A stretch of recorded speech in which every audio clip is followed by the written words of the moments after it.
haluaisit näyttää muistiinpanoja. Niin. Eikö se ole aika? Valtava määrä tekstiä. Siinä lukee Rosemary's Baby Joo. ja All of them Witches. All of them bitches. Ja sitten siinä on tommonen pääkallopeppu, joka queefaa, koska tää on feministinen elokuva. Joo. I get it. It's art. I'm in with the crowd.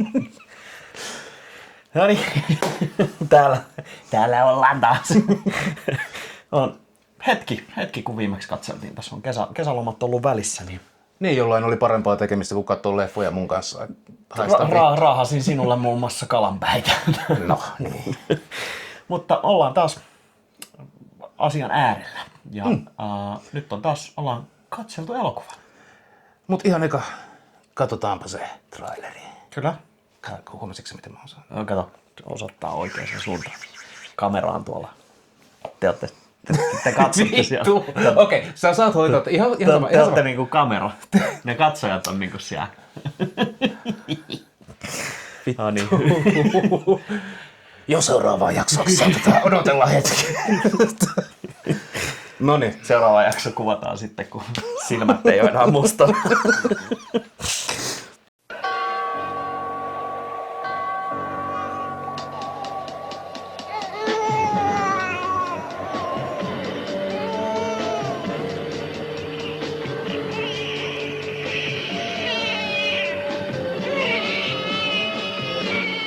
Rosemary, Guy, the Bramford, the girl, the dead girl, the neighbors, the friend, the dead friend, the nightmare, the doctor, the vicious nightmare, the other doctor, the truth, the baby.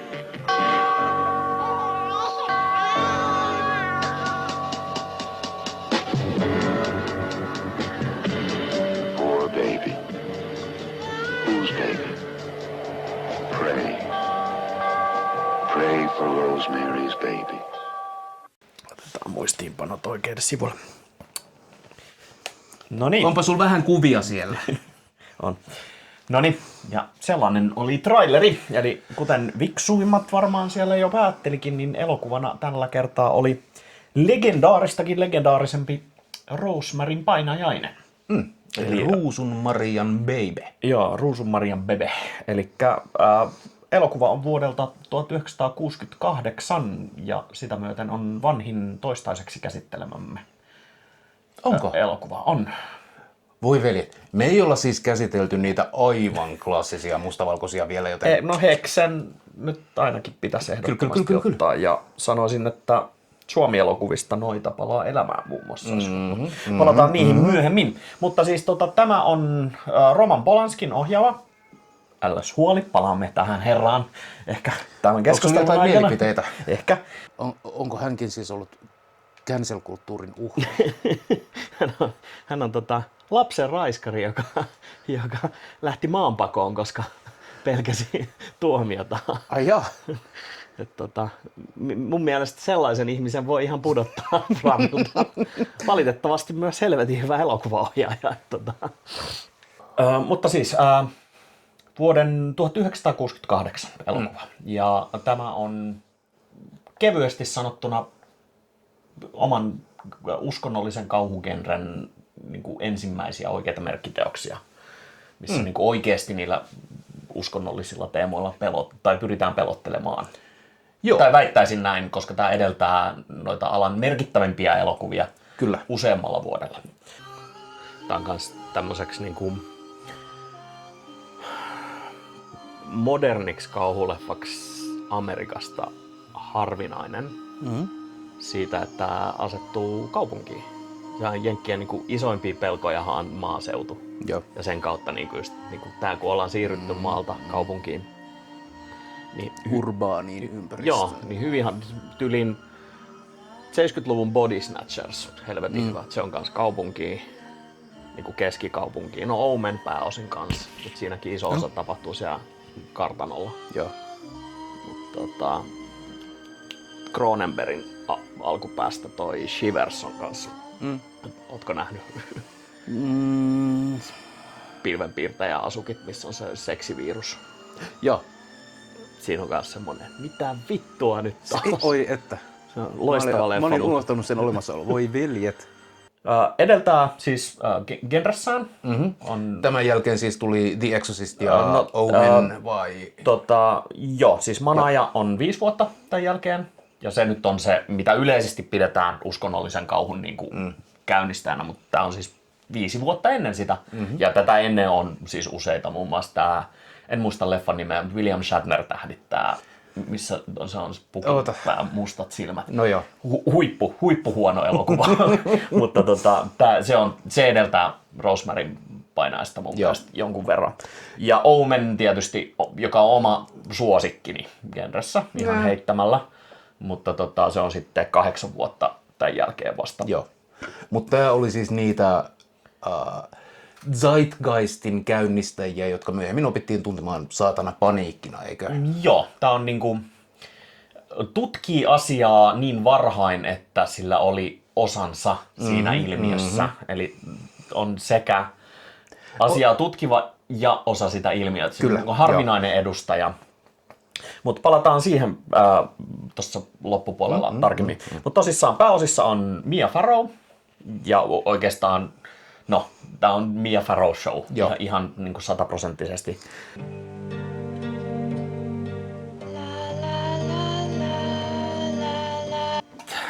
Tää on Mia Farrow itse, joka laulaa tän tunnarin tai hyräilee. Ja. Kohtalaisen harvinaista, että elokuvan tähti on vastuussa musiikki. Joo.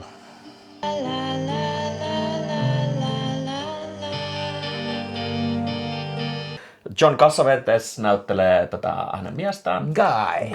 Guy Woodhouse. En tiedä. Joo. Minä vihasin sitä miestä. Se on vähän niin kuin pointtinakin. Jaa. Ja sitten siellä on valtava määrä tällaisia Hollywoodin kulta-aikojen mestarinäyttelijöitä, mutta erityismainintana tämä Ruth Gordon, joka näyttelee tätä naapuriperheen Minitä, joka on lievästi sanottuna aika rasittava. Eikä ole. Siis mutta parhaalla mahdollisella tavalla. Life goals.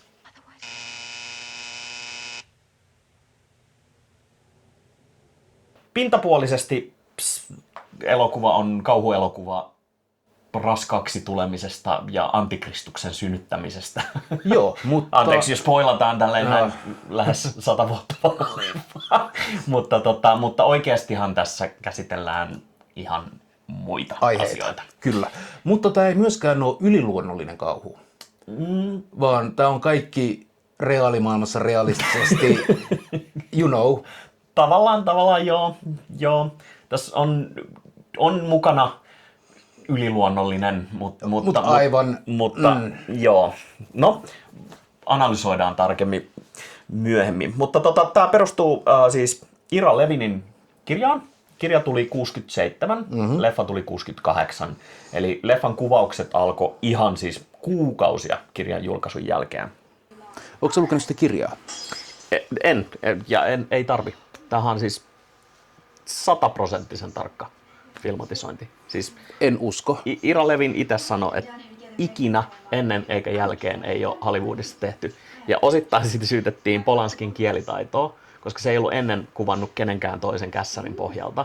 Niin se ei uskaltanut lähteä sovittaa mihinkään, joten se vaan kuvasi suoraan sen, mitä kirjasivuilla oli. Right. Ja tämä ero sinänsä noista myöhemmin tulleista uskonnollisen kauhun leffoista oikeastaan just tämän taustan takia. Et Ira Levin on ihan vaan vahva spefi-kirjailija. Kirjoittaa kauhua. Kirjoitti muun muassa Stepford Wives-nimisen elokuvan myöhemmin. Never heard. Kertoo kaupungista, johon muuttaa nuori pari. Ja siellä kaikki naiset on täysin alistuneita miesten valtaan. Ja vähän vihjailee, että hei, toi sun rebellious wife voisi ehkä kans alistua ja paljastua, että ne on korvannut nämä naiset roboteilla jossain vaiheessa. Nice. Ehkä havaittavissa jonkinlainen teema näiden teosten välillä. Mutta Levin ei ole siis taustaltaan erityisen uskonnollinen. Käsittääkseni on ei-harjoittava juutalainen mahdollisesti. Joo, sekulaari juutalainen. Mutta siinä missä William Peter Blatty, joka Manaja on kirjoittanut, joka on siis pappitaustaa, niin vankan kristillinen, joka näkyy itse asiassa hänen ainoassa ohjaamassa elokuvassaan Manaja 3, joka katsotaan myöhemmin, niin näkyy hyvällä tavalla. Okay. Mutta mennään siihen sitten, kun sen aika on. Mutta tosissaan hyvin nopealla kaavalla lähti tuotantoon, eli William Castle, joka kunnostautui 40-50-luvulla varsinkin, niin tämmöisen gimmick-kauhuleffoilla, että hän ohjasi leffoja, jossa ideana oli, että teatterissa säikäytetään katsoja ulkoisilla jutuilla. Oli Tingler, jossa värisytettiin tuoleja erotillisesti, eikö siis kauhistuttavasti. Eikö siis onko tämä sama kaveri, jonka leffateatterissa sen elokuva pitää keskeyttää ja sitten tulee avustaja ja sanoo, että hei, tämä elokuvassa esiintynyt hirviö on karannut jonnekin sinne ja sitten heitetään yleisöön semmoinen Juurikin hän. Ja hän halusi nostaa imagoa, tehdä jotain merkittävämpää, eikä vaan tämmöistä niinku gimmick-kauhua. Ja hyvin varhaisessa vaiheessa osti oikeudet Ira Levinin kirjaan ja ilmoitti studiolle, että hei, että mä haluan ohjata tämän, että mä haluan jotain parempaa. Ja studiot sanoi, että hei, toi kirjahan on huippu ja siitä saa hyvän leffan ja sä et vitussakaan sitä ohjaa. Sun maineilla ei mitään hyvää ohjata, mutta sä saat tuottaa sen. Ja hän taipui tahtoon ja päätyi sitten tuottajaksi. Sitten hänelle kaavailtiin pientä roolia elokuvasta ja studiot sanoi, että joo, vitussakaan sä et mene kamera eteen. Että ei, että tää vedetään nyt niinku prestige-linjalla. Mutta tää oli kuitenkin häneltä semmonen niinku Hail Mary, että viimeisillä urani vuosina haluan tehdä jotain merkittävää ja onnistui. Tästä tuli ihan heittämällä korkeimmin arvostettu teos, missä hän oli mukana. Ja Mia Farrowille tää oli taas puhdas näytön paikka. Että hän oli muun muassa Peyton Place Saippua-sarjassa, joka mahdollisesti jatkuu kai vieläkin. Mutta TV-rooleja, pienempiä juttuja paljon, mutta niinku kapasiteettia olisi näytellä. Joo, näki hyvin varhaisessa vaiheessa, että tämä voisi olla mahdollisesti jopa avain Oscar-voittoon. Ja laittoi oman avioliittonsa Framille. Hän oli naimisissa. En muista, että oliko naimisissa vai vaan suhteessa. Ei, oli naimisissa Frank Sinatran kanssa. Ja Frank ei ollut tyytyväinen siihen, että vaimonsa viettää aikaa liikaa poissa kotoa ja on omillaan, joten hän ilmoitti, että hei, ura tai minä. Ja Farrow sanoi, että no, se on hyvin helppo valinta. Ja oli ilo tuntea. Avioeropaperit toimitettiin käytännössä välittömästi ja he eros. Parisuhdevinkki, tämä on ainoa oikea ratkaisu. Myös, no, palataan tähän parisuhteeseen, koska tämä menee tämän leffan jälkeen hyvin mielenkiintoisille kierteille. Niin monella tasolla, että tässä on itse asiassa aihetta 2 jaksoon, jota jatketaan seuraavan elokuvan teemaan. Joo, let's go. Mutta tosissaan Farrow kans, siis mä sanoisin, että tämä on se rooli, josta hänet muistetaan. Myöhemmin tehnyt siis merkittävän uran, mutta mä en Henkko muista, että yksikään hänen suorituksistaan jäisi mieleen niin paljon kuin tämä. Tämä on ihan niin kuin puhtaasti Mia Farrow show. 99% ruutuajasta on hän ruudulla. I don't believe you. You're both lying. You're lying. It didn't die. You took it. You're lying. On, ja siis se on päähenkilö. Kamera kuvaa koko ajan sen näkökulmasta, sen silmien korkeudelta. Joo, tämä on niin melkein point of view elokuva. On se niin kuin hyvin merkittävä osa elokuvasta koetaan täysin niin kuin hänen niin kuin näkökulmastaan. Ja se aiheutti meille tosi taas, kun leffaa katsottiin, niin tuossa loppupuolella vähän pohdittiin sitä, että miksi se on niin dille, että miksi se tajuu näitä yhteyksiä. Mutta se on pikkasen vaikea niin kuin asettaa siihen, hänet on pääosan elokuvan ajasta huumattu tai jotenkin niin kuin dopattu, niin We don't want to hurt you, Ro. We're your friends, Rosemary. There's nothing to be afraid of, Rosemary. Honest and truly, there isn't. There's nothing but a mild sedative to calm you down. Se ei näe asioita, mitä me nähdään katsojana. Se vähän vaikeuttaa sitä. Se antaa siitä hahmosta se on se ehkä vääristyneen kuvan. On, ja jos meidän päähenkilö on epäluotettava narraattori tai Joo, tarinankuljettaja, niin siis... Mut joo, baby girl, get smart. Mutta Get the fuck out of there.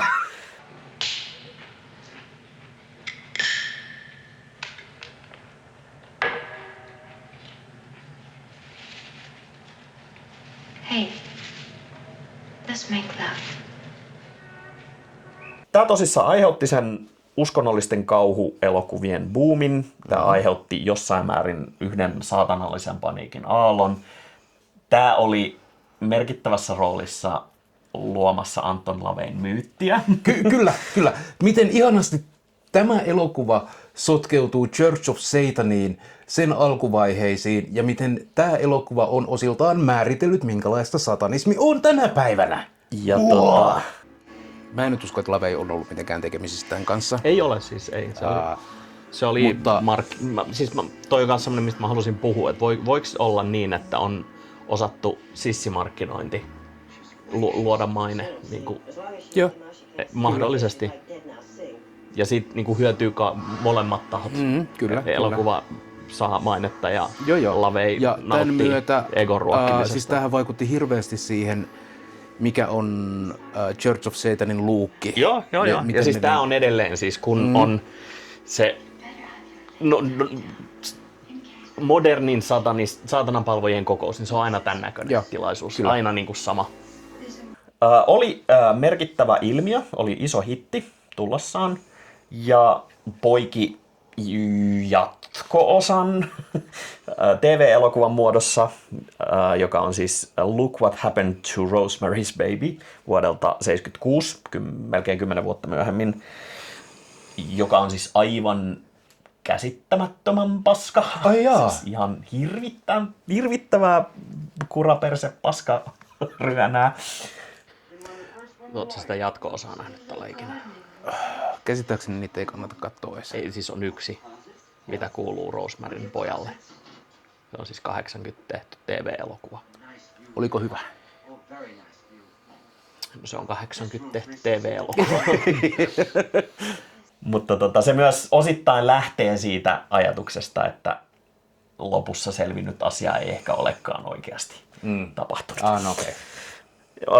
Sen lisäksi on tullut spin-offeja ja prequel. Eli viime vuonna tuli johonkin striimipalveluun prequel, jossa kerrotaan se, tästä elokuvan alussa Rosemaryn tapaama nuori nainen tappaa itsensä, niin se kertoo sen tarinan. Se, jolla oli upea tukka. Joo, ja se oli ränkätty aika korkealle, eli se on ilmeisesti aika onnistunut. My name is Terry Gianofrio. Nice to meet you. I'm Rosemary Woodhouse. Vittu mikä tukka. On. Kaljut miehet puhuvat hiuksista. Toi on niinku Beehive, jos on ikinä ollut. On. We're new tenants here. Sitten on minisarjamuotoinen remake on tehty kanssa, jossa on Zoe Saldana pääosassa, joka on ihan ok-tason näyttelijä, mutta en ole nähnyt itse. Joo. Voi olla hyvä, mutta päätellen siitä, että kukaan ei asiasta hirveästi puhu, niin veikkaan, että aika unohdettava teos. Mä en myös jaksa uskoa, että kokonaisen minisarjan muotoon venytettynä toi tarina kantaa. Tämä on yli 2-tuntinen leffa, Onko? on 2 tuntia 10 minuuttia. Siinä ei jotain. kovin montaa ylimääräistä otosta ole. Ja se ei, sinänsä leffan aikanahan ei tapahdu juuri mitään. Raskaus etenee. Raskaus etenee hitaasti ja varmasti. Joo. Mini tuo sulle sen smoothieja juotavaksi ja- venyttäminen niinku vallattoman pitkäksi, niin Au. ei kuulosta hyvältä idealta. Paitsi jos sinne lisätään sitä niin kuin saatananpalvontaperspektiiviä, niin sitten se voisi olla kiehtovaa. Otetaan päähenkilölle vastanäyttelijä ja kerrotaan se story sieltä toiselta puolelta. Mut sitten taas Sitten voisi toimia. No, you're not religious, my dear, are you? Well, I was brought up a Catholic. Now I don't know. mä oon vahvasti sitä mieltä, että vihjatut ja auki jätetyt niin kuin langat on usein vahvempia kuin katsoja itse käyttää ne värit. Oot oikeassa. Tämä on loppupeleissä niin yksinkertainen tarina, että jos sitä auki selitetään, niin se muuttuu vaan tylsäksi kerronnaksi. Joo. Esimerkiksi se, tässä näistä Rosemaryn Babyä missään vaiheessa näytetty. Kelaa, Joo, ei. jos Baby olisi siinä lopussa sitten näytetty, minkälainen se on, niin me kuvitellaan se paljon pahempana. Mä oon itse sitä mieltä, että se niin kuin silmien vilauttaminen siinä.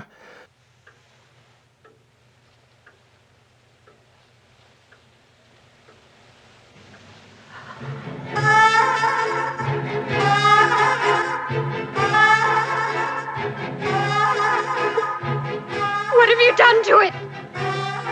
What have you done to its eyes? He has his father's eyes.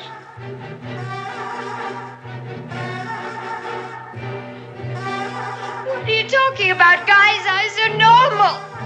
What have you done to him, you maniac? Satan is his father, not Guy.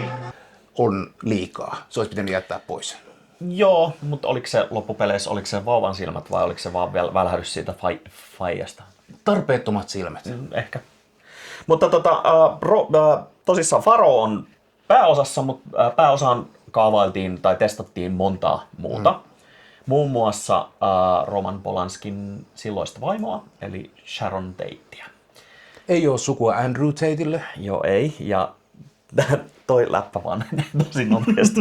Varsinkin kun tiedetään, että Sharon Taten kohtalohan siis oli muutama vuosi tämän jälkeen kuolla Mansonin kultin kynsissä raskaana ollessaan. Mutta tätä käsitellään siinä seuraavassa jaksossa. Paljastetaan tuossa lopussa, että mistä on kyse. Foreshadowing. Patsas. Mikä joku Venus. Raskaana oleva nainen. Foreshadowing. Se tarkoittaa suomeksi 4 varjostus. Esimaikavarjo. Ei. Guyn rooliin, eli tämän Rosemaryn miehen rooliin, testattiin hetken aikaa Jack Nicholsonia.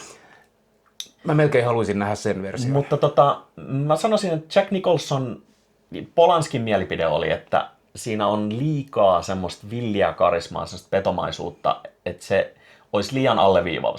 Se paljastaisi kortit liian aikaisin. Että tässä se Guyn alamäki on tehty niin pienin nyanssein, että siellä elekieli vähän muuttuu. Pikkasen kasvon ilmeet Joo, ja siis muuttuu. Guyta mutta näyttelevä tyyppi, siis sehän veti... John Cassavetes, joo. Se oli ihan oikea näyttelijä. Joo. What's that? Oh, that's great. That's just great. Father. Mother. Guy, listen. Let's make this a new beginning, okay? A new openness in talking to each other because we haven't been open. It's true. I've been so goddamn self-centered. That's what the whole trouble is. And you know I love you, don't you, Ro?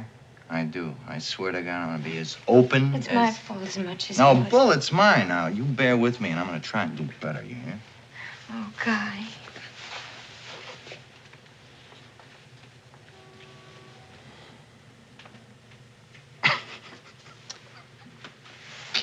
What?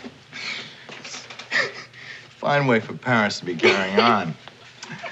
Hey, you know what I'd love to do? What? Tell Minnie and Roman. Ja siitä olikin kuvauspaikalla aika paljon ongelmia. Eli Polanski on tunnetusti hieman Kubrickin kaltainen perfektionisti. Eli otoksia otetaan kymmeniä kertoja ja ne tehdään niin kuin hän haluaa tai ne tehdään uudestaan. Ja John Cassavetes taas oli tämmöinen improvisaatiotaustainen eläytyjä ja olisi halunnut vetää eri tavalla. Tunteella, niin kuin punkkia. Joo, ja siellä pässien sarvet kalahteli. Joo. Speaking of muuten tunnetuista asioista Polanskista. No, puhutaan Polanskista kohta, Okei. mutta käydään ensin vielä läpi tätä taustaa. Eli Kubrickiin voidaan palata sen verran, että väitetysti, tämä on hyvä, otat minkä vaan merkittävän elokuvan, niin joku aina ilmoittaa, että tämä oli muuten Kubrickin lempileffa. Mukaan lukien Nuija ja tosi Nuija. Mutta tämä on mahdollisesti ollut oikeasti Kubrickille, koska Polanski ja Kubrick oli samoissa kuplissa pyöri. Mutta Kävit ne samoilla saarella. Siinä on se ero, Kubrick aktiivisesti halusi pois Jenkeistä ja halusi tulla nähdyksi brittinä. Ja Polanski taas Itä-Euroopasta halusi olla jenkki. Ja sitten vanhoilla päivillään Kubrick palasi Amerikkaan tekemään Kuolemaa. ja Polanski sitten syystä tai toisesta karkasi Eurooppaan. Rosemaryn painajainen saattaa olla se antikristus sen vatsas, mutta mun painajainen on noit saatanan jatstorvet. Mä vois sietää tota vitun soundia. Muutamia tämmöisiä nippelitietoja tästä vielä kirjannut ylös. Tässä Tai on niin kuin meidän katsojat on oppinut tuntee pippelitietoja. pippelitietoja. Sori, mulla on ADHD ja sä luet mulle asioita, jotka mä tiedän jo nyt. Vittu Mutta tässä on huikeita pieniä juttuja. Ja yksi niistä on hiusmuoti. On. Eli upea. tämä elokuvahan siis käsittelee tosissaan naisen vapaata tai naisen itsemääräämisoikeutta hyvin Kyllä, pitkälti. joo. Ja yksi sen symboli tässä on hiukset. Eli Rosemary käy mieheltään salaa Lupaa kysymättä, voitteko uskoa? impulsiivisesti leikkauttamassa hiukset. What's that? I've been to Vidal Sassoon. Femlib-liike ja lyhyt tukka. Niin, se on niin kuin suoraan se, että vittu ei kai sun nyt mitään oikeuksia. Ethän sä nyt vittu vois sun hiuksia leikata. Niin. Mutta aika hyvä, että siis Vidal Sassoon itse henkilökohtaisesti leikkasi sille ton tukan tähän leffaan. Kuka se on? Mulla ei aavistokaan. Ihan siis maailman historian kuuluisimpia hiustylistejä. Edelleen siis Vidal Sassoonin siis shampoot ihan joka ikisen kaupan hyllyllä. Se nyt ei ole mitään hiuksista, come on. Don't tell me you paid for that. Ja minkälaiset hiukset se leikkaa? lyhyeksi. Ei vittu. Ja siis Femlib-liike oli tosi vahvoilla tähän aikaan, ja tämä nimenomaan oli se tradwifeja haluavan amerikkalaisen 50-lukulaisen äijän pahinpainainen, että nainen lähtee polttaa tissiliivit, leikkaa tukan lyhyeksi ja rupeaa ties mitä harreutta. Rupeaa lesboksi ja noidaksi. No, kirjaimellisesti. Et siis- Se on kyllä niin kuin muoti piikkas niin kuin näillä hujakoilla ja sen jälkeen kaikki on mennyt vaan alaspäin. Okei, no 80-luvulla oli hetken semmoinen nousu. Överiys, mitä tohon aikaan oli, niin nousi takaisin. Mites Matrix? Ei vittu, ei. Tää kouluampujaluukki ei ole koskaan ollut mun mieleen. Mutta tämä Pharaohn Pixie-kampaus on sitten niin kuin muuttunut ikoniseksi ja se itse asiassa erittäin todennäköisesti tässä leffassa sen hiusten ilmentyminen niin todennäköisesti aiheutti sitä, että se korostui vielä entisestään niin kuin se olisi voimaantumisen merkkinä. Mutta Taide vaikuttaa todellisuuteen ja... Kyllä. Ja vaikka Sharon, palataan siihen Sharon Tateen vielä nopeasti. Sharon Tate ei saanut roolia Rosemaryna, niin mahdollisesti tässä on tämmöinen juhlakohtaus tai bileet, mitkä järjestetään, niin väitetysti Sharon Taten voi bongata sieltä ekstrana jossain taustalla. Yritin katsoa, mutta en onnistunut itse bongaamaan, mutta siinä on hirveästi jengiä.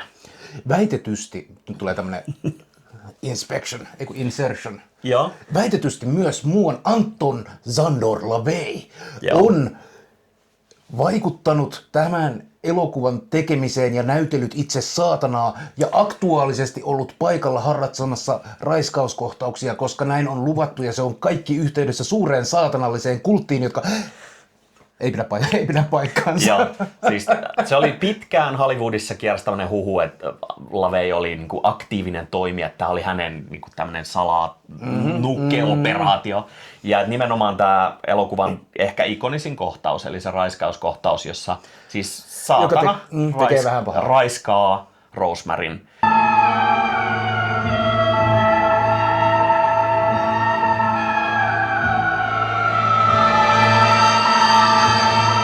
Että siinä olisi niinku palkkiona siitä, että hän on tehnyt, tai hän olisi niinku itse kaavaillut tämän roolin, jossa hän pääsee raiskaamaan Mia Farrown.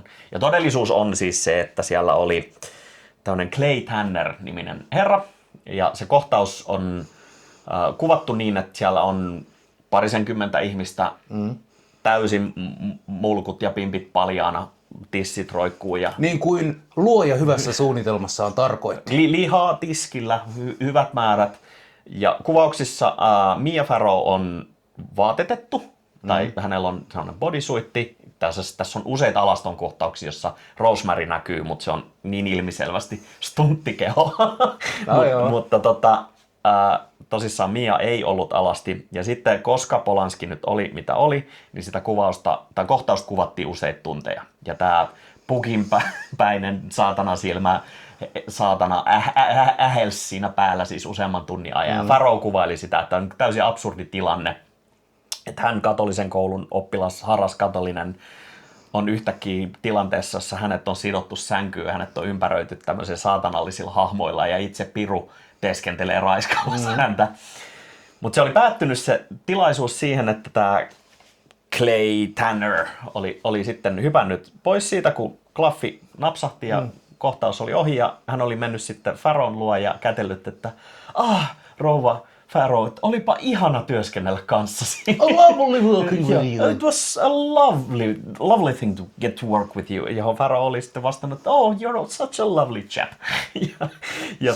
Siinä ei ollut mitään pahaa. Engelsmanni herrasmies. Nykypäivänä tämmöisissä intiimikohtauksissa on intiimikoordinaattorit.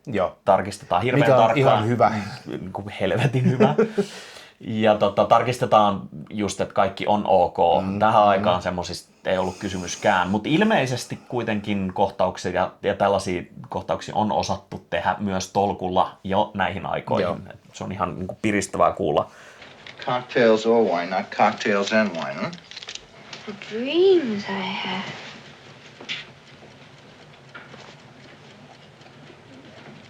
Don't yell, I already filed them down. Puhutaan kohta elokuvan tarinasta.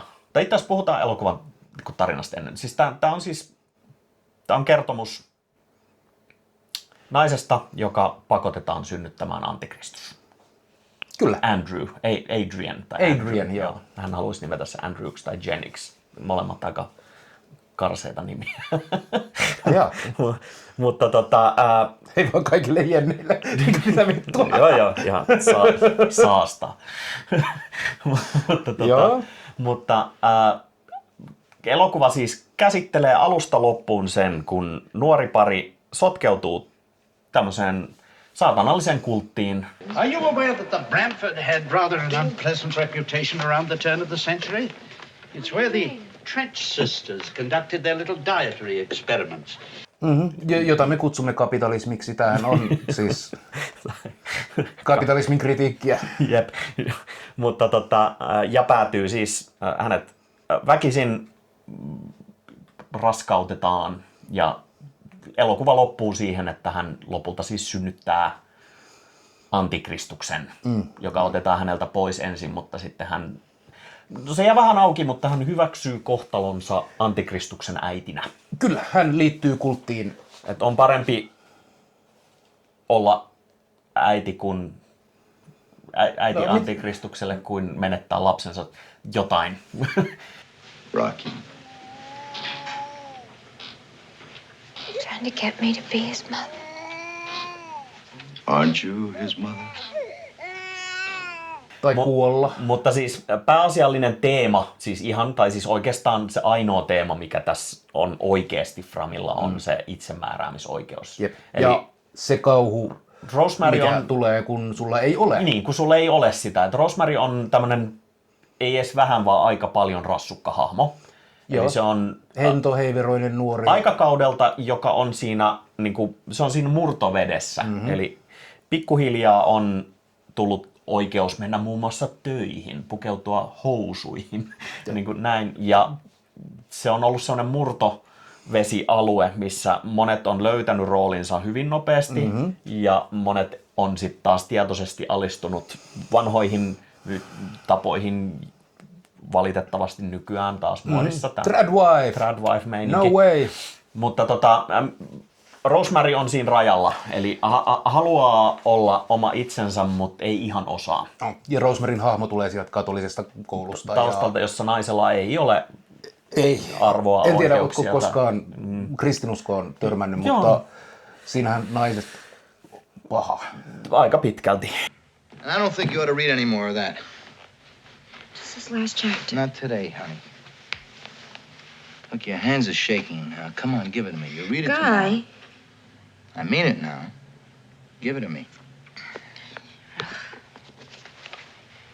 koko ajan hän niin kuin pyrkii pääsemään omilleen ja sit monella eri tavalla hänet nujitaan. Lääkärit laittaa lääkkeet suuhun, miehet laittaa mielipiteet suuhun ja niin kuin ihan kaikki, mitä tapahtuu. Niin... On. Rosemarylla ei ole sellaista niin kuin...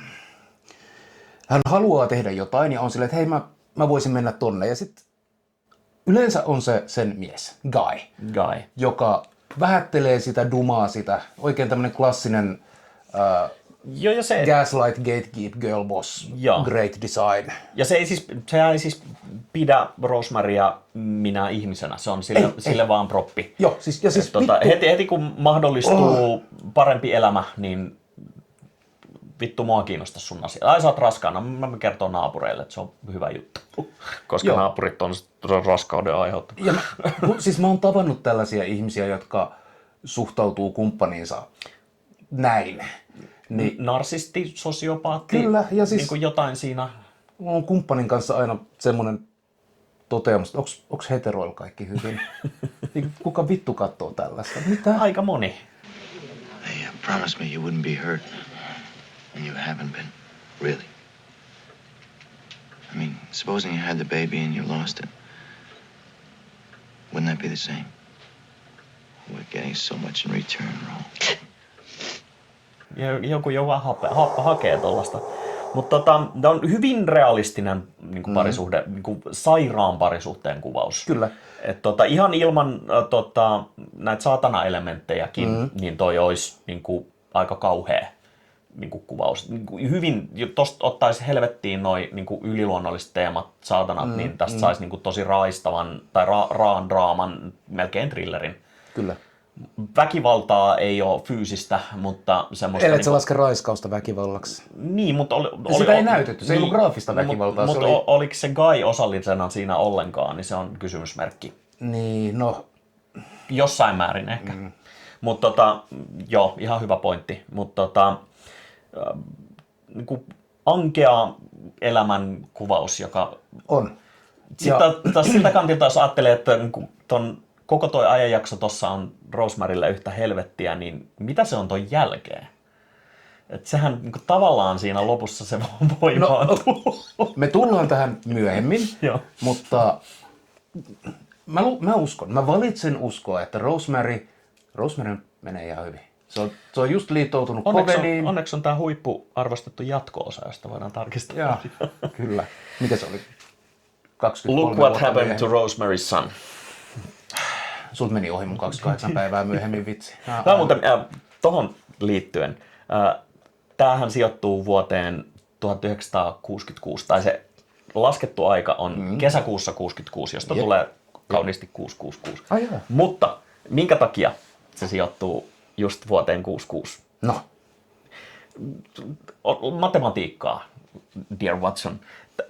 By design Levin halusi kirjassaan asettaa se niin, että silloin kun vuosituhat vaihtuu, niin hahmo on 33-34-vuotias, joka on se sama aika, jota kuvitellaan Jeesus on ollut sen aktiivisimmillaan. Kyllä. Eli sen niin karismaattiset vuodet. Eli niin kaikki on, no itse asiassa niin kabbalaan ja tämmöiseenhän kuuluu matematiikka hyvin paljon. Joo, ja numerologia on ihan niin kuin oma juttunsa. Ja sitä on niin tuossa huomattavasti muuallakin. Se on symboliikkaa, numerologiaa, kryptiikkaa, kaikkea tuohon sotkettu kauniiseen. Numerologiassa mua aina kiukuttaa se, että mä en ole matemaattisesti kovin lahjakas.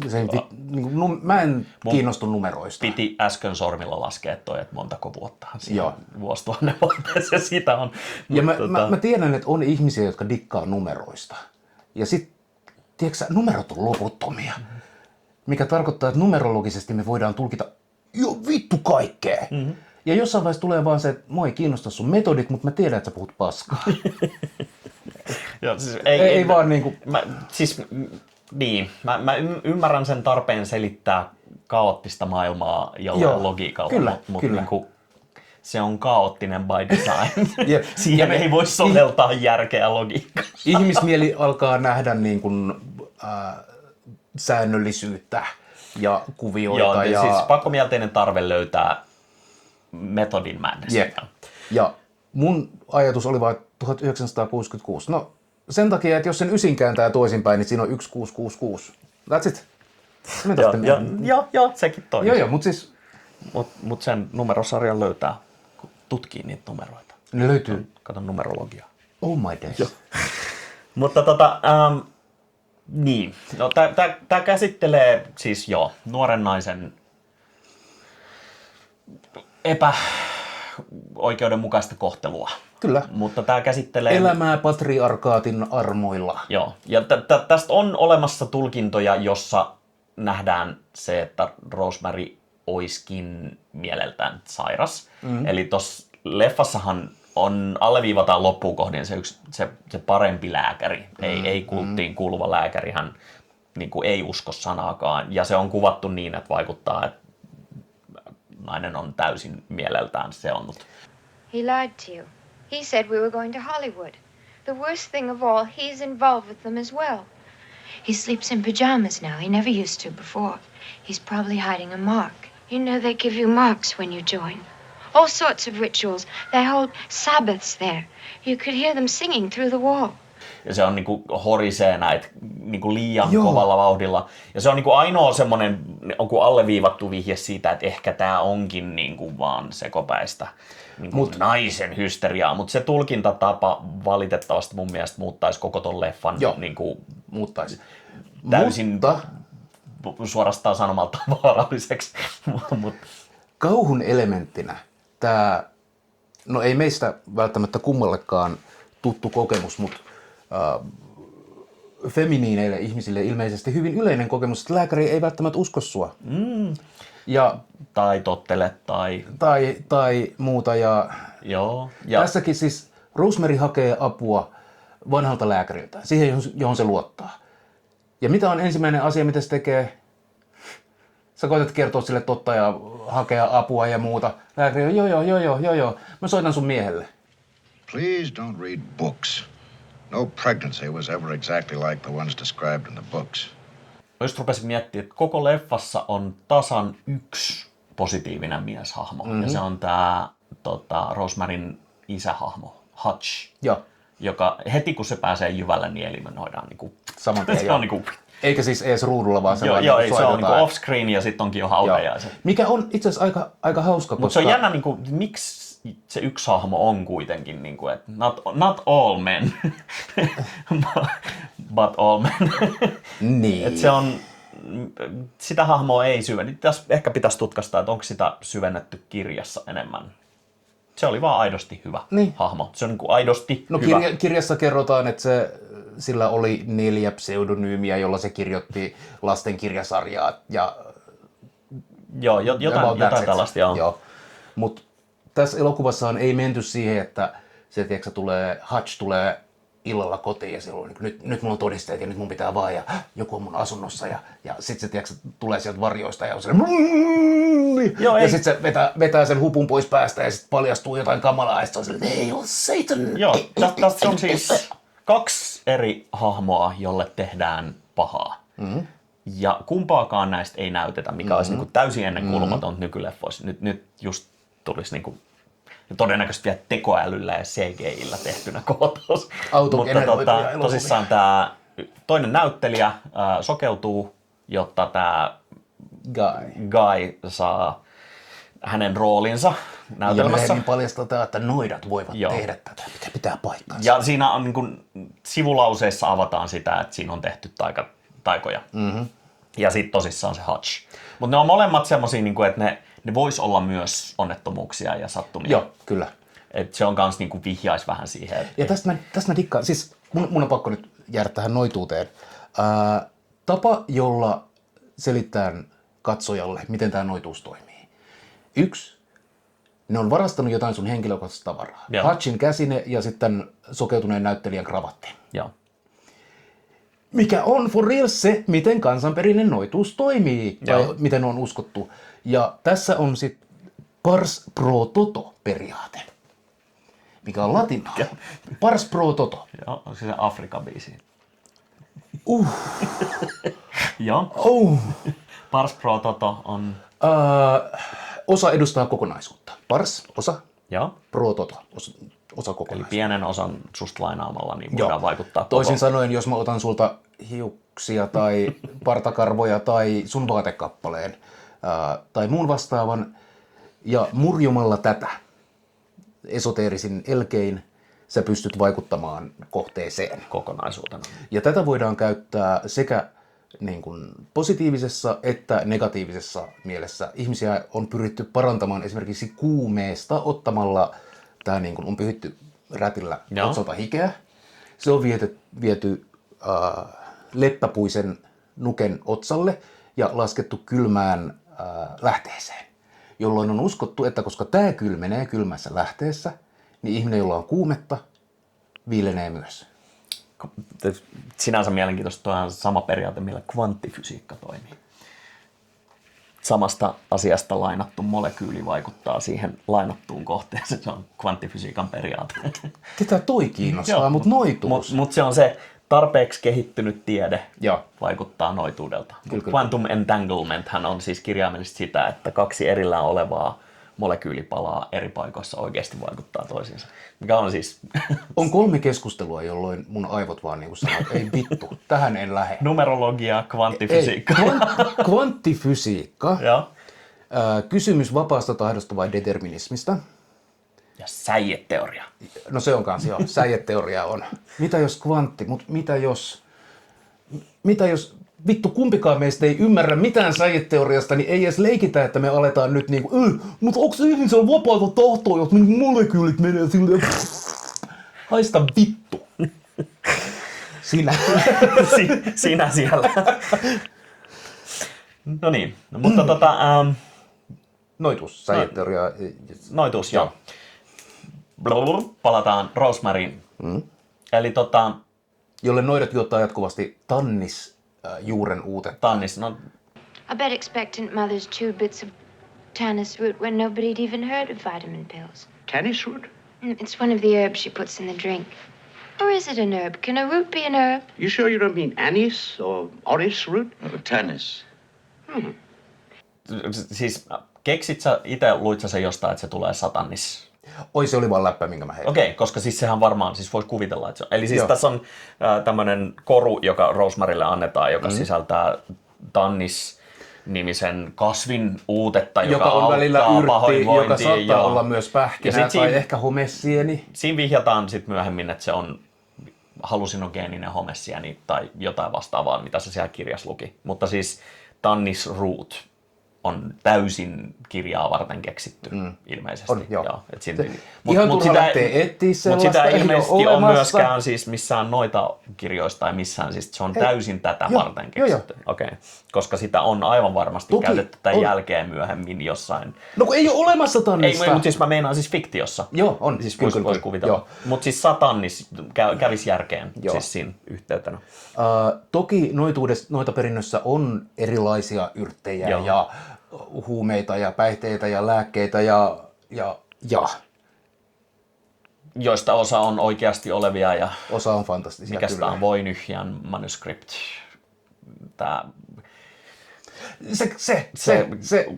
kasviopas, joka on Joo. täysin fiktiivinen Mä oon aivan huijaus. varma, että siellä on kreikkalaiset pelannut Dungeons and Dragonsin jotain editionia ja sitten joku Spectrilla oleva Ei, siis kreikkalainen sehän on. siis vanhin tunnettu Voinyhin manuskriptin kopiohan on siis jostain 1600-luvulta. Ai Se, jaa. se on ihan No siis sääli. hienoa hölynpölyä, mutta siis kun mitään osaa siitä sanastosta ei voi purkaa, niin silloin se kertoo siitä, että se on täyttä paskaa, koska sieltä ei löydetä mitään kuvia. Tai Atlantis. Totta. Ai vittu, en mä ajatellut. Totta. Platon on kirjoittanut sen. Joo. Mutta Henkilökohtaisesti kaivertanut tabletteihin. Mooseksen kanssa oli samalla Samsung leirillä. Galaxy Tab 1. Mutta mennään siihen toiseen elementtiin, mikä tässä on elokuvassa Framilla siis visuaalisesti, mutta mikä elää tänäkin päivänä. Eli tämän Rosemaryn lisäksi merkittävimmät hahmot on se Guy, joka on täys paska, mutta siellä on nämä kaksi. Siellä on Roman ja Minnie. You folks the Castevets on the 7th floor? We are? jotka asuu siis naapurissa. Ja Roman on siis käytännössä vaan suoraan Aleister Crowley. Aika lailla joo. Ja Minnie on hänen vaimonsa. Hipahtava, hupahtava, pimeässä hohtava Minnie. Aivan, mä rakastin sitä hahmoa. Mutta he on siis tämmöisen noita, mikä on Covenin suomenkielinen? Noita hovi, noita piiri, Joo. näitä on muutamia ehdotuksia, mikä ei ole kuitenkin, ne on niinku ne El Jefe. Joo. Ja paikalliset edustajat. Mutta heillä on siis tämmönen prameileva, mahtipontinen koti täynnä kultaesineitä, hopeeta, nimenomaan hopeeta vielä mainitaan moneen otteeseen. Ja Oh, perfect timing. Come on in. Roman's fixing some vodka blushes. My, I'm glad you could come, Guy. Fixing to tell everybody that I know you well. Look, dinner isn't ready just yet, but sit down there anyway. Look. Niinku he elää autenttisesti niinku tämmöistä siis ne on pröystäilevää, niinku he elää elämänsä niinku he haluaa. Joo. Tiedätkö siinä vaiheessa, kun sä oot taloudellisesti niin vakaa, että muiden ihmisten mielipiteille ei vaan vittu väliä. Joo, ja ilmeisesti ei siinä vaiheessa hän on syntynyt rahaan. Sehän oli se vähän niin kuin pointti. Joo. Generally, I pour these out precisely as a bartender, don't I, Minnie? Just watch the carpet. But this evening I made a little too much and rather there we are. No. Sit down, please. Now, Mrs. Woodhouse. Thank you. Mr. Woodhouse. Vodka blush. Vodka blush. Mitä tulee vodka blushiin? Mä oletan, että vodkaa, mutta... Joo, ja rosmariinia. Tuleeko? Aha. Nice. Have you ever tasted one? No. It looks delicious. Minnie? They're very popular in Australia. Roman hahmona ei pidä sekoittaa ohjaajan Romanin. Mutta tämä elokuvan Roman on siis vaan siis antikristusta haluaa vaan niinku hyvis. Siis, joo, ja tämä on tämä narratiivitwisti, minkä mä haluan sulle heittää. Joo, sano vaan. Minä väitän, että tässä on kuvattu saatanallinen vaihtoehtoyhteiskunta, joka itse asiassa, let's face it, on aika hyvä. Joo, siis toinen päätoimijoista on nainen, joka on käytännössä nähdään elokuvan aikana täysin tasa-arvoisena sen miehen kanssa. Kyllä, jopa aktiivisempana toimijana. Joo, ja sitten siellä on muita naishahmoja, ne on semmosia karikatyyrejä. Joo, mutta ne on verkostoita. Siellä on tää myyrän näköinen kirjastohoitaja. Arkistosta, tai joku, joo. Vittu. Ja siinä on taas niinku ihan täysin myyrän näköinen ihminen. Missä sä oot töissä? Arkistossa. No eikö? Niin saatanan kirjastolainen kuin voi olla. Aivan ihana. Mutta Siellä on siis toisin sanoen, ihmiset on verkostoitunut, siellä on sosiaaliset tukiverkostot sen takia olemassa. Ja siellä ei ole keinotekoisia rajoitteita, jota yhteiskunta on niin kuin sanellut. Aivan, Kyllä. ja siis kun me mietitään Romanin hahmoa, sehän oli vähän queer-koodattu semmonen, se tulee pinkissä puvussa. Joo, ja se on... Se on vanhempi elosteleva herrasmies. Kyllä. Siinä on itse asiassa se muutama ääninäyttäjä, mitä on Crowleylta kuullut, niin semmoinen flamboyant, semmoinen kampelomainen puhetyyli. Joo, niin onkin. Kyllä, Niin herrasmies Kampela. Joo, semmoinen niin kuin hyvin semmoinen laiskat huulet, jotka Joo, vähän niin kuin... monnin viikset. Joo. Ja... Do you travel for business? Well, business and pleasure both. I'm 79 and I've been going one place or another since I was 10. You name a place, I've been there. Ja se on Life goals. hahmona niinku, vähän mysteerit. Siinä niinku, narratiivissa kerrotaan, että se on käytännössä Aleister Crowley vastineen poika, mutta vähän jatkaa niinku hyvin suvun moodissa. Kyllä. Mutta tosissaan tämä yhteiskunta kuvaillaan yhtenäisenä. Yhteisö, joo. Siis kuvailla yhtenäisenä, vapaana, Siellä on, se on monikulttuurinen. hyvinvoivana. Ja sitten loppupeleissähän, vaikka he ottaa sen itsemääräämisoikeuden pois Rosemarylta niin 100%. Kyllä. Eli he siis suorittaa tämän ne raiskauksen on ja pahiksia, raskaaksi saattamisen. joo. Ja ovat joka Kun sä laitat tilanteessa sen noin, niin eihän ne nyt niin ihan hyvin tunkevat lääkkeet väkisin suuhun ja näin. Joo. Niin mutta he kuitenkin sitten, kun tämä maali on saavutettu, niin ottaa Rosemaryn osaksi sitä yhteiskuntaa, Ja siis yhteisöä. Niiden kulttuuriin kuuluu pyrkimys tuoda maailmanloppu ja siitä antikristus Mutta jos elämä on kärsimystä, niin maailmanloppu on ratkaisu.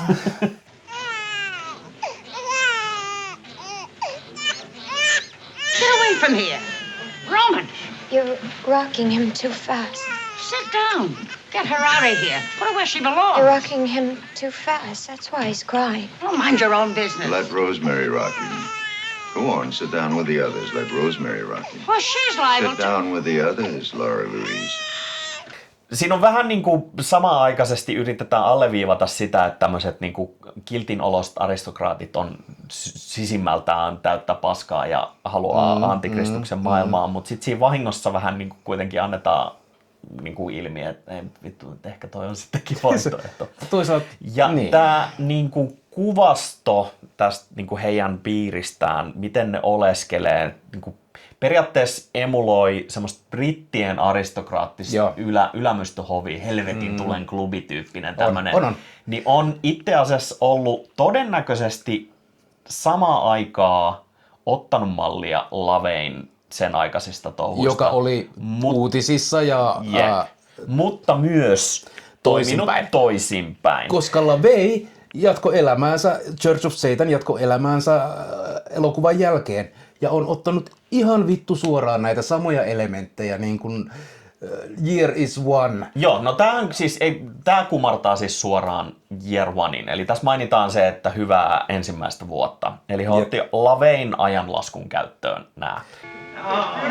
To 1966, the year one. Eli siinä suora viittaus siihen. Koska Menikö se niin päin? Lavein ajanlaskuhan alkaa vuodesta 66. Elokuva tuli vuonna 68 ja se kuvattiin 67. Eli no sit se on mennyt se on suora viittaus siihen, että tekijät ovat olleet hyvin tietoisia Antonin touhuista ja aatteista.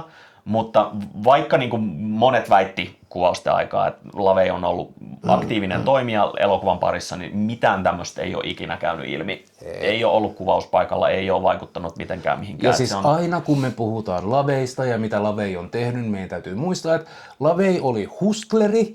Ja se todennäköisesti itse vaan ruokki myös näitä. Eli huomiolla.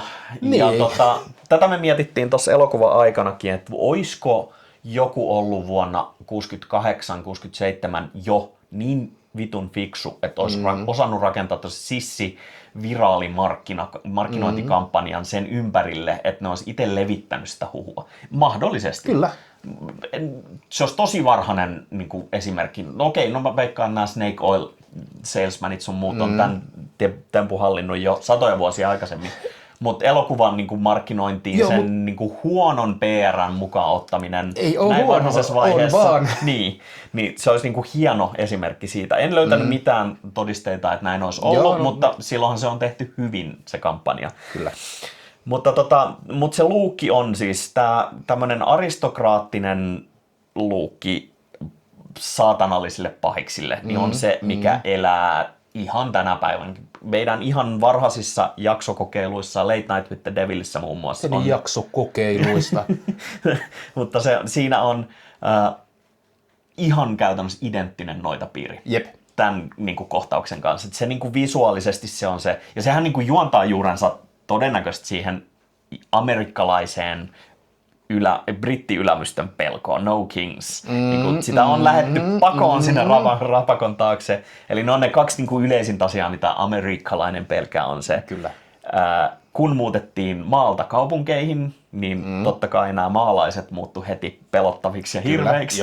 Ja sitten toinen on tämä brittivalta-auktoriteettinen voima, joka tulee ja verottaa meidän. Kyllä.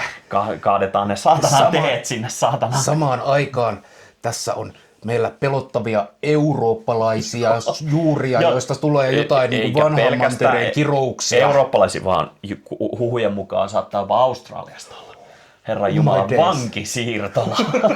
Mutta joo, siis sinänsä hassu, että tosissaan 2 tai 3 kertaa mainitaan ihan spesifisesti se Australia, joka on niin hyvin harvoin mitenkään missään amerikkalaisissa vihjataan Australiaan, mutta myös Japani. Eli siellä on se Yamahan mukanaolo tässä saatanallisessa kultissa, joka on niinku Mikä on vaan siis... Onko ne suostunut sponsoreina siihen, että heidän brändiä käytetään? Ei, vaan paholainen on kaikkien ystävä. Ei rasismia satanismissa. Mutta sitten taas toisaalta ajatellen Shinto-buddhalainen kulttuuri, kiinnostaako vittuukaan, jos leimataan johonkin kristillisyydestä irronneeseen demonikulttiin, not likely.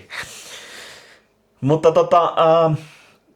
se niinku visuaalinen niinku ilme sille yhteisölle on yksi, mutta siis yleisesti tämä leffahan aiheutti niinku jonkinlaisen boomin.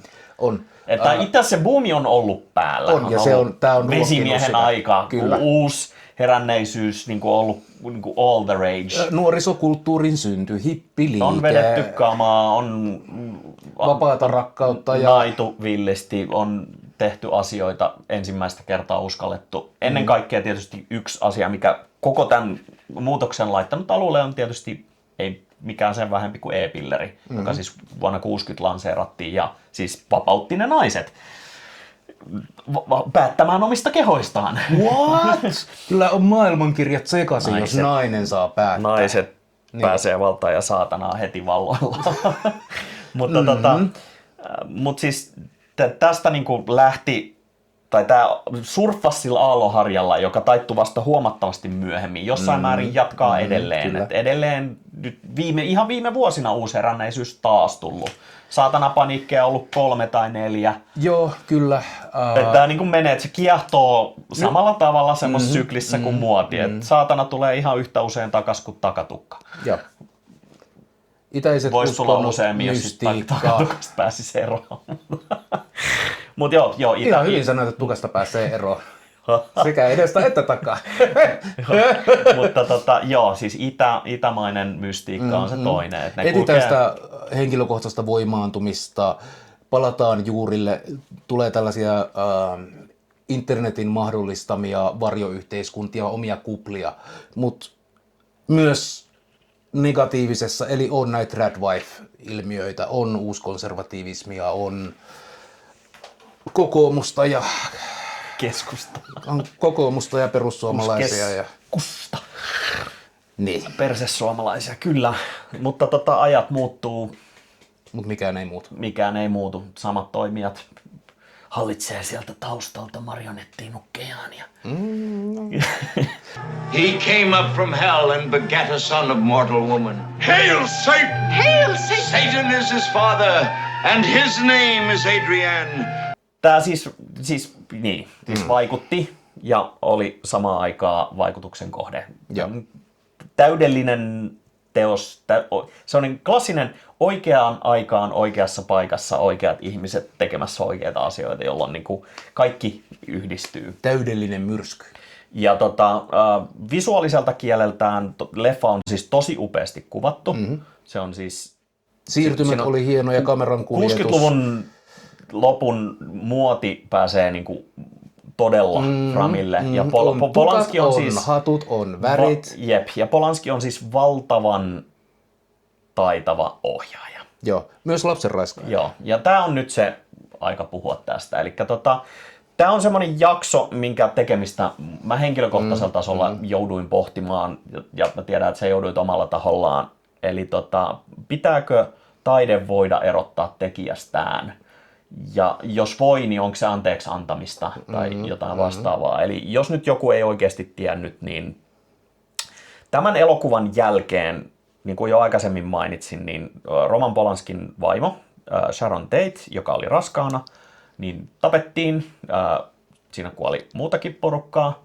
Ja Mansonin kulttilahko siis tappoi heidät väkivaltaisesti, josta Polanski luonnollisesti traumatisoitui sen verran pahasti, että hän päätyi muutama vuosi myöhemmin sit huumaamaan 13-vuotiaan tytön.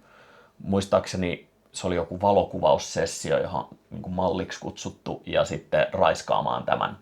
Ja ennen kuin oikeudenkäynti saatiin loppuun ja tuomio annettua, niin hän siis tunnusti nämä rikokset. Et siitä ei ole niin epäilystäkään, että onko hän syyllinen vai ei. Niin hän sai vihjeen, että jos hän jää maahan, niin se on niin pitkä kakku, että on parempi suksia vittuun, joten hän pakeni Amerikasta. Ja on siis siitä saakka elänyt pääosan ajasta Ranskassa. Nyt muistaakseni ehkä, olisiko Itävallassa. Sen Onko se elossa vielä? On. Siis viimeisin elokuva ei olisi kovin vanha. Mutta ja hahmona on siitä saakka ollut tosi polarisoiva. Eli siis hän tekee aktiivisesti elokuvia, häntä arvostetaan tosi paljon ja Hollywood jakautuu silleen niin kuin 50-50.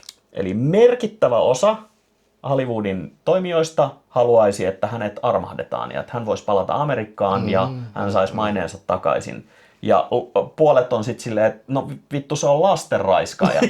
Se on se järjen joka on ollut ääni. maanpaossa vittu puoli vuosisataa. Ja tämä on siis, jos käy katsoa sitä listaa, että ketkä häntä puolustaa, niin se on aika masentava, koska siellä on valtava määrä tekijöitä, joita mä arvostan suunnattomasti. Siellä on Francis Ford Coppolaa, siellä on Martin Scorsese, siellä on Johnny Deppia. Pääosa näistä sen takia, että he on hänen aikalaisiaan tai he on tehnyt hänen kanssaan elokuvia.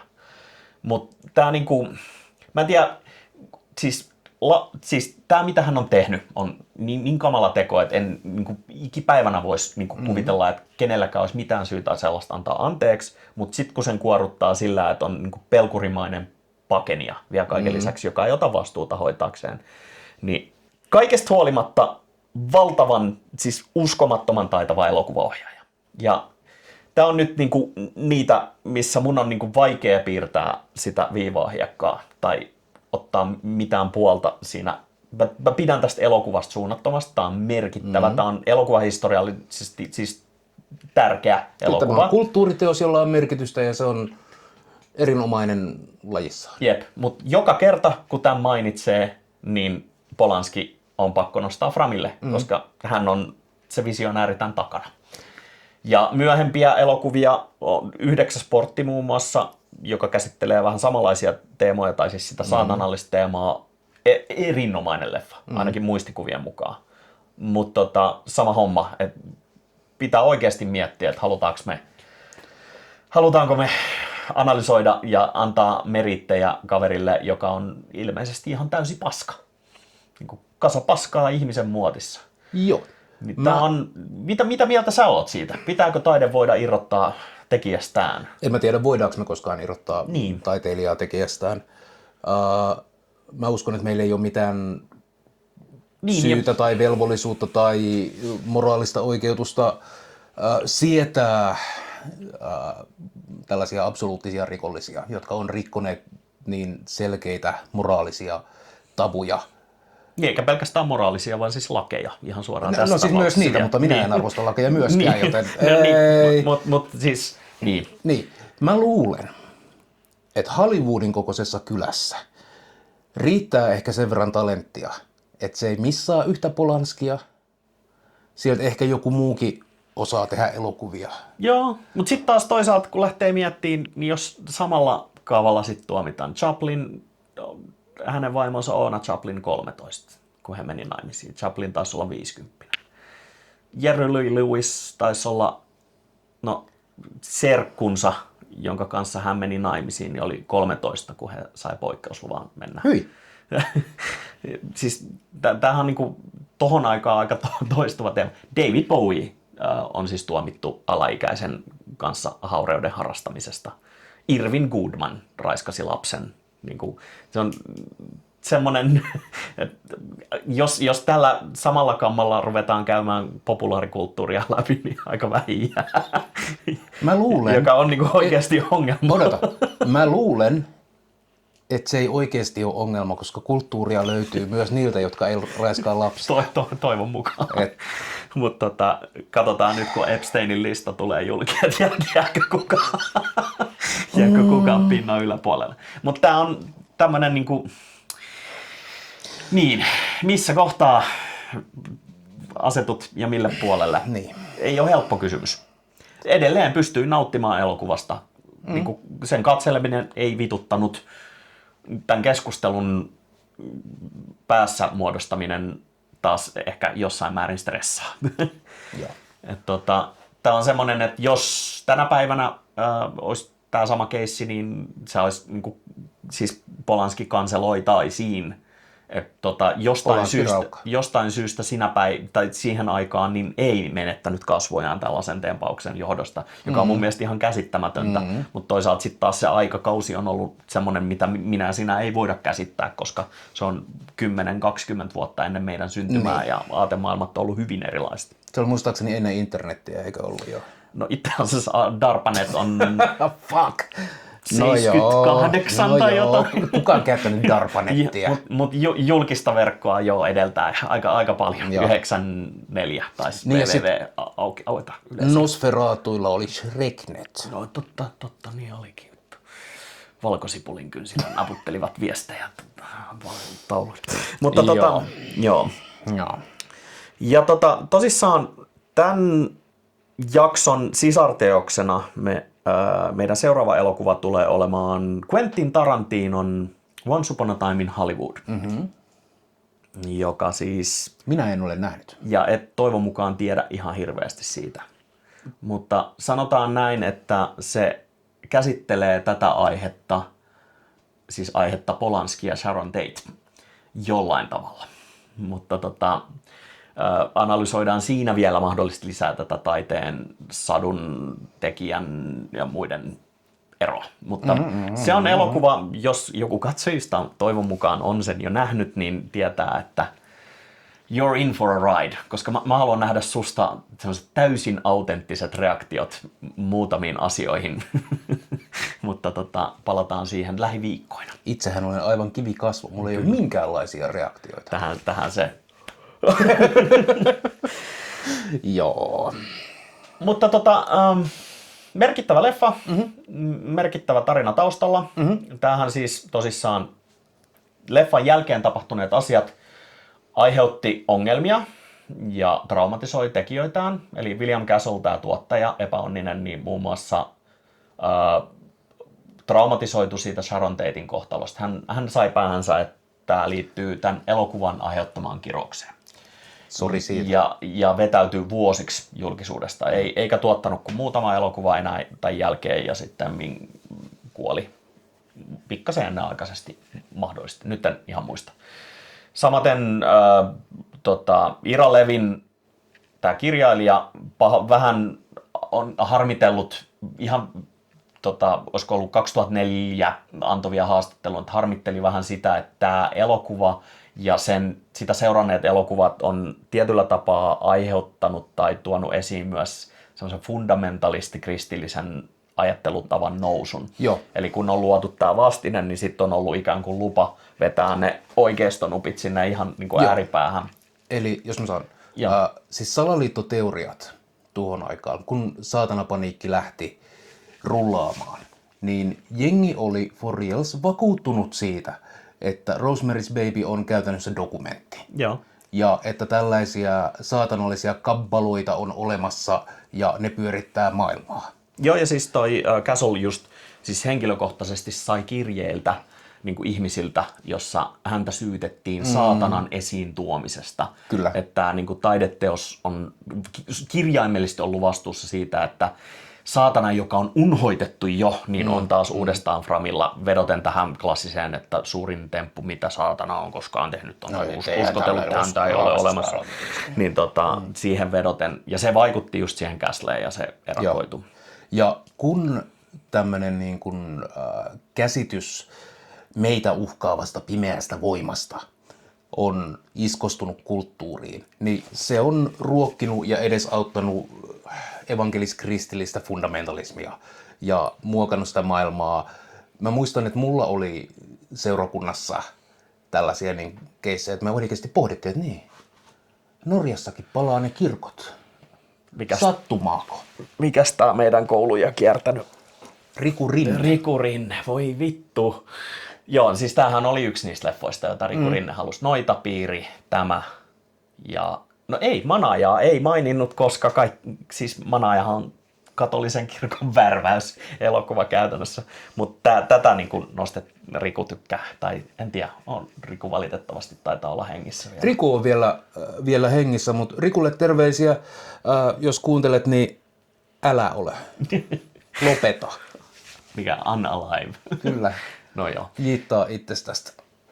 Joo. Mutta joo. Joo. Joo. Vittu rikurin. Päästiin meiltäkin siihenkin.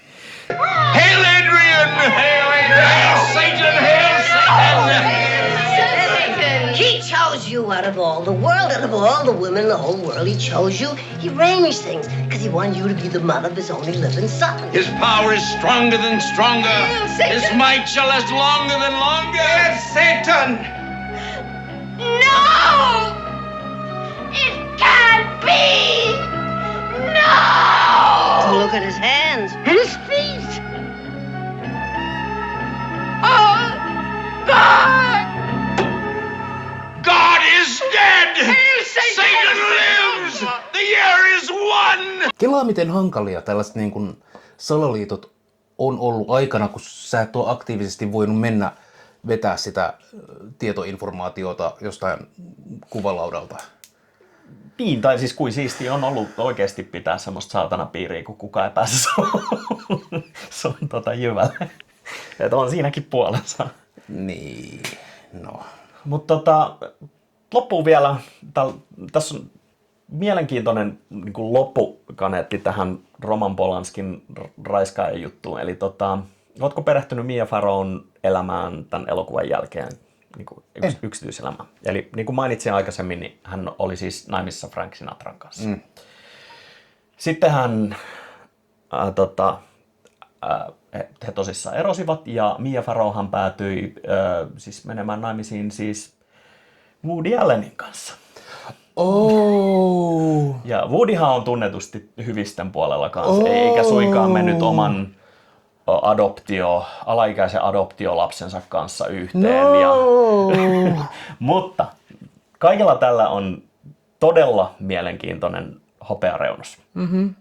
Eli Woodyn ja Mian poika, Ronan Farrow, on ensinnäkin hän on erittäin tunnettu asianajaja tänä päivänä. You didn't see that coming.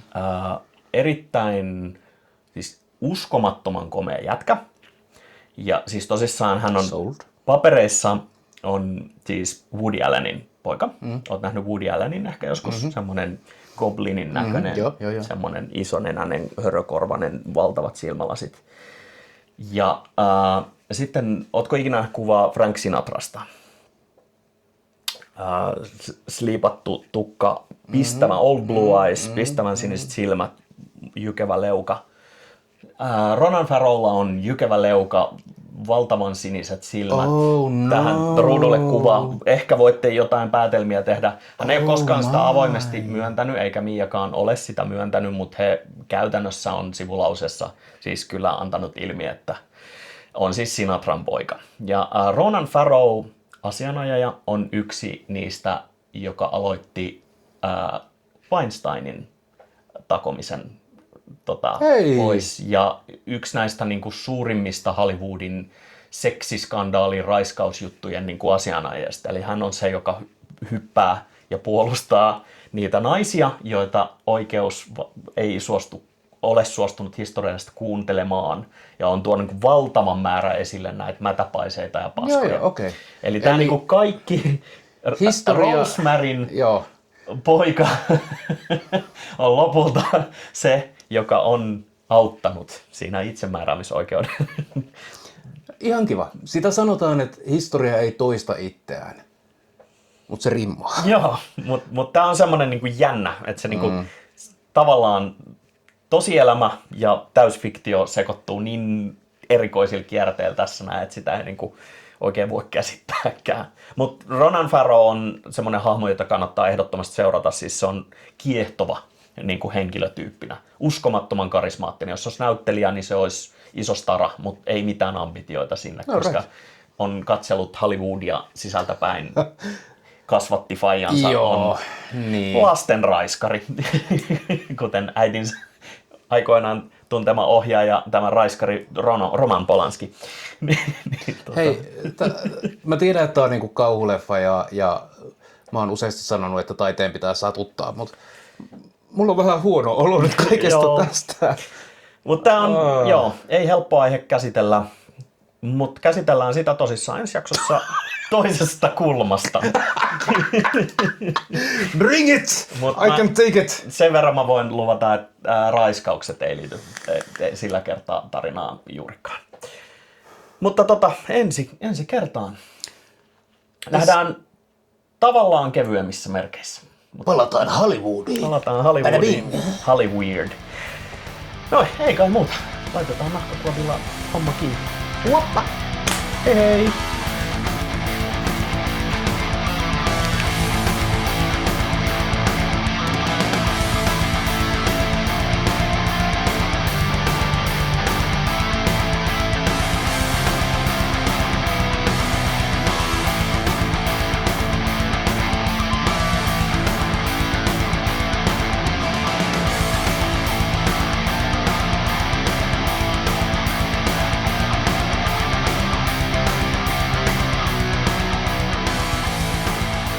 Tässä on tätä subtekstia. Mhm. Tai niin kuin Matinkylässä sanotaan, subutekstiä.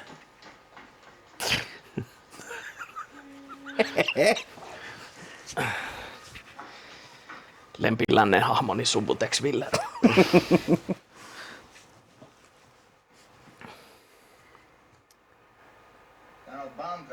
Jurassic Parkissahan oli sitten taas Subute Rex.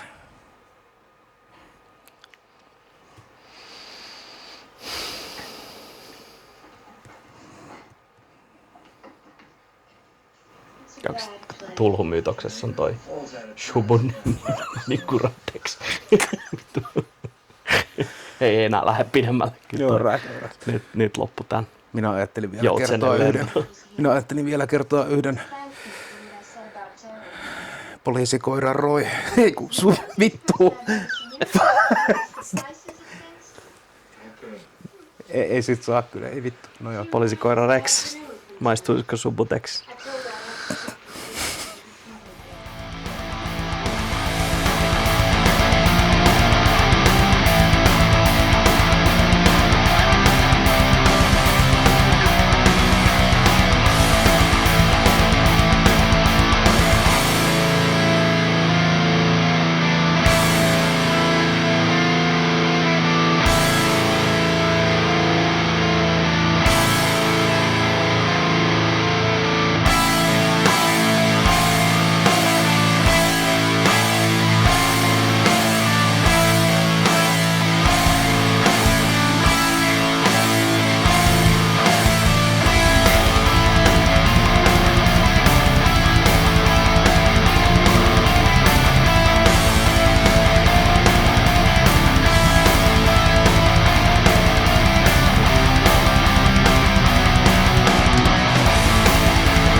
Onpas erotiikkaa. Oh. Onko tämä tulevaisuus, jota feministit haluavat?